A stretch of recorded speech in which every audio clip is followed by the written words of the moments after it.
Avant que ça commence, je suis obligé de dire que j'ai une marque sur le front, la marque du casque de vélo, voilà. Maintenant on peut commencer.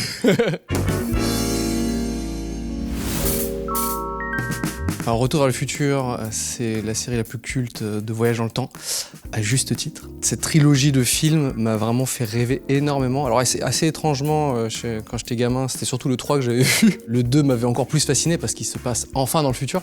C'est la promesse quand même du titre. Et j'adore me dire que leur futur à eux est pas si éloigné finalement de ce qu'on a nous avec... bon, on n'a pas les voitures qui volent, mais il y a quand même beaucoup de choses, les publicités géantes et tout. Et en fait, plus ça en avance et plus on les retrouve. Moi, je prends l'exemple d'un moment, il regarde sa montre et il dit « Ok, il va s'arrêter de pleuvoir maintenant. » Plus que 5 petites secondes.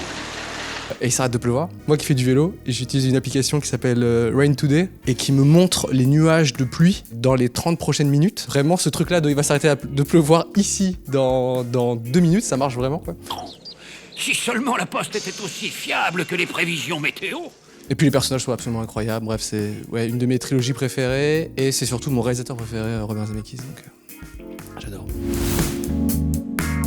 Bien évidemment, Rick et Morty, qui est une parodie de Retour vers le futur, qui se démarque surtout par son ton extrêmement trash. Je veux que tu ailles aux toilettes et que tu caches ces graines tout au fond de ton cul, Morty. Dans mon cul? Oui, cache-les le plus profondément possible. C'était une énorme référence. On a créé l'épopée temporelle, d'abord en série audio. Donc on s'était pas spécialement inspiré du style de dessin animé, mais plutôt des possibilités.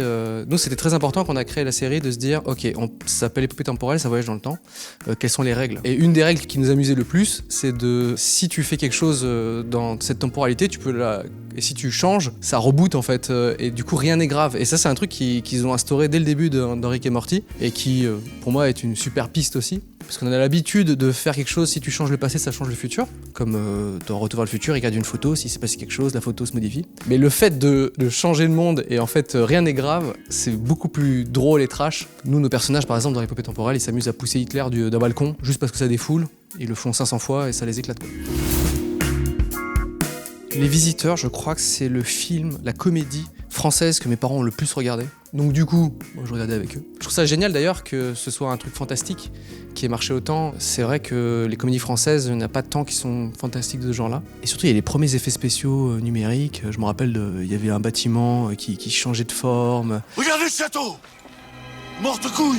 T'avais un personnage qui se transformait un peu en flaque, etc. Cette partie-là m'avait fasciné. Mes parents, c'était plus le jour-nuit qui les faisait marrer, quoi. Jour, nuit. Monsieur Lacouille, je vous en prie, à la longue, ça devient casse-pied. Alors, j'adore vraiment Terry Gilliam, spécialement l'Armée des 12 singes. C'est très marrant comment il traite le futur d'ailleurs, on voit pas grand chose et on voit ce truc un peu bricolé, tout est un peu caché, même comment il voyage dans le temps, c'est pas très impressionnant finalement, c'est une petite séquence et bam. Même dans ce que ça raconte, aujourd'hui on vit dans une pandémie et ça parle de ça, je veux dire l'Armée des 12 singes pour moi il y a tout d'un film culte et intéressant. Il ne peut pas vieillir, je trouve, ce film. C'est pas possible par ses thématiques. Parlons du casting 2 secondes quand même. Bruce Willis, Brad Pitt, qu'est-ce que tu fais avec ça? Non, c'est super. Et puis, bon, sans vouloir raconter la fin, mais c'est intéressant de voir comment tout est construit. Je vais arrêter avec ce geste, mais voilà, c'est voyage dans le temps, casting incroyable, une réal osée. Voilà, il manque rien pour moi.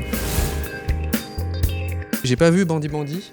Mais les Monty Python, c'est une énorme référence. C'est ce qui m'a fait grandir dans l'humour un petit peu. J'ai vu Sacré Graal beaucoup trop tôt et ça m'a traumatisé pour plein de choses.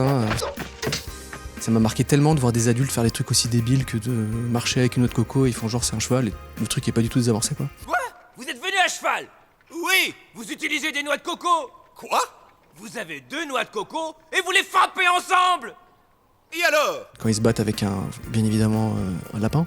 The Night of the Knee, enfin bon bref, moi c'est un truc qui m'a vraiment marqué. Cet humour absurde et jusqu'au boutiste, c'est-à-dire si on fait un truc débile, on le fait jusqu'au bout. Je pense que c'est les pionniers là-dedans et ils sont indétrônables à mon sens, quoi. Du coup ça m'intéresse de regarder ça, Bandit. Interstellar, je maîtrise le sujet vraiment très bien. Je suis très pointu là-dessus. C'est pas vrai. Pour moi, il y a une scène qui est culte, c'est il va sur une planète, il va faire 2-3 trucs, il remonte et il y a des dizaines d'années qui se sont écoulées. Bonjour, Romy. Ça fait des années que j'attends. Et c'est vrai que c'est assez intéressant quand même à traiter. Bon là, c'est d'un point de vue carrément interplanétaire. Nous, dans la saison 2, il y a des personnages qui reviennent et on voit qu'on les quitte juste quelques secondes et en fait ils ont vécu énormément de choses et ça c'est un truc qui nous avait bien fait marrer.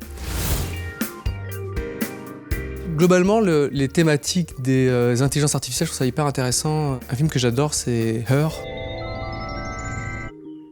Voilà, je suis là. Salut. Montrer que finalement, on n'est même pas obligé de lui donner une enveloppe corporelle à une intelligence artificielle, mais juste de voir les possibilités de ce que ça peut amener, un côté humain ou non. C'est bête, mais en imaginant un robot, on peut se poser la question de est-ce qu'il n'a pas d'émotion, est-ce qu'il est capable de faire des vannes, comment il est programmé, qu'est-ce que ça peut lui apporter, comment il évolue. Il serait peut-être temps de te lever, non?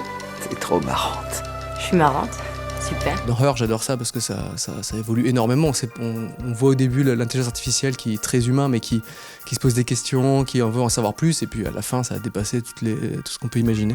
En créant un personnage de robot, à savoir une machine à café, on comprend que il est attaché à son créateur quand même, il a besoin de racines, finalement, il a envie de devenir humain. C'est une machine à café. Pas du tout. Souhaitez-vous du sucre? Je trouve que c'est des bons personnages qui sont quand même assez intéressants à développer de par leur évolution, quoi. Le donjon de Nullbuck, j'ai beaucoup d'amis qui connaissent très très bien. Et moi j'avais écouté des épisodes quand j'étais ado. Et ça m'avait inspiré d'ailleurs, avec des potes, on avait pris un micro, on avait pitché nos voix et on faisait un bruit de porte qui se ferme. Et puis on se dirait, je ferme la porte. Et si on disait, oh putain, il y a un vaisseau qui passe au-dessus de nos têtes, il y avait qu'à l'imaginer. C'est aussi pour ça que j'ai fait cette série audio, c'est que je me suis dit, j'ai envie de développer des personnages et des aventures. J'ai créé l'épopée temporelle. Comme ça en fait, finalement pouvoir créer du dingue sans forcément avoir les moyens, on va dire, de l'illustrer. Du coup, Nullbuck forcément a été un peu une référence dans la série audio, c'était la plus connue à mon sens déjà à l'époque. C'est des gens avec très très peu de moyens et c'était très débrouillard et ils faisaient déjà de l'exceptionnel avec pas grand chose. Là, les années ont passé, quand j'ai créé ma série audio, je me suis dit tiens, essayons d'aller encore plus loin. Donc c'est pour ça que y a pas spécialement de voix pitchée, il y a pas des jeux de mots toutes les 4 secondes. Ça me faisait aussi un peu kiffer d'avoir des gens qui sont quand même spécialistes dans leur milieu, à savoir par exemple le doublage ou ce que j'appelle moi des comédiens voix, mais c'est qui font des voix connues de plein de personnages. Et Dorothée Pousseau, moi j'avais adoré son personnage de tresseur dans Overwatch. N'aie pas peur, mon chou, la cavalerie est arrivée. Ensuite, si on remonte dans le temps, elle a fait les Sœurs Olsen, elle a fait Didi dans Dexter, elle a fait Harley Quinn. Enfin, pour moi, c'était une comédienne que j'admirais vraiment beaucoup et son ton, qui est jeune mais hyper dynamique, et qui peut être un peu trash, correspondait vraiment au personnage d'Iris. Comment j'ai pu sortir avec toi? Et c'est aussi une vraie rencontre parce que Dorothée, quand on s'est rencontrés, elle me connaissait même pas spécialement YouTube ou quoi.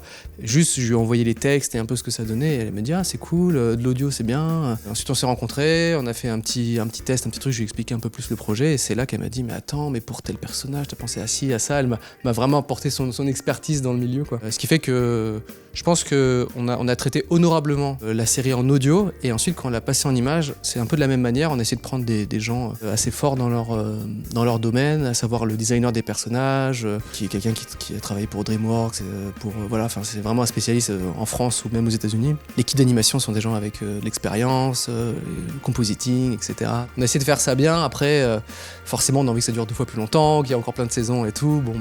Tout ça prend du temps, mais moi je suis très content en tout cas de cette première saison de l'épopée temporelle, enfin en images. Je pense que quand on l'a sorti en audio, c'était le truc qui manquait, c'est genre on a envie de se plonger dedans, mais il y a encore une petite barrière, il manque quelque chose, et là c'est bon, la boucle est bouclée.